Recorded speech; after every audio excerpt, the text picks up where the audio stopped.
about 6,000 people in Milwaukee were directly employed in manufacturing and selling and transportation of beer. It was the third largest industry for our city, and now, kind of with the stroke of a pen, it's outlawed.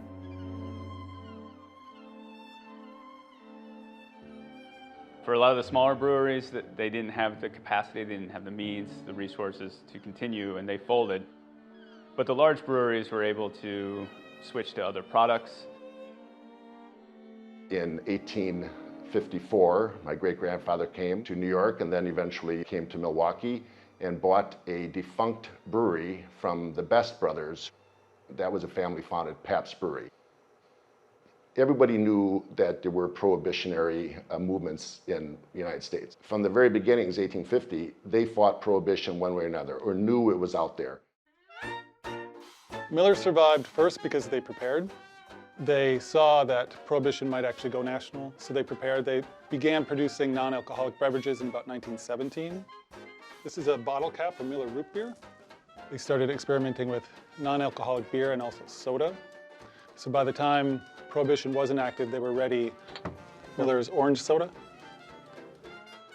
Pabst became #1 in the country in 1874, and them, Schlitz, and Budweiser sort of traded places over the next 100 years. These are the items that were popular for Pabst during Prohibition. Pabst et cheese. It was so much like Velveeta, because they copied it, that Kraft sued and won and ended up owning Pabst et cheese. The Schlitz company spun off another company that made chocolate. But in the back of it are a bunch of recipes for things you can make with their chocolate products. By all accounts, the chocolate was actually pretty terrible. And so it did not do particularly well. Blatz made different types of soda. And then real popular was the malt extract, because you could make beer with it. Rumor has it they even put a warning label on the can for a while that said, whatever you do, don't do the following 3 things, or this would turn into beer. Blatz also produced gum. The other thing that a lot of these companies ran into is that the margins were much smaller. They weren't making nearly the profits. And it was also very hard for them to switch their marketing.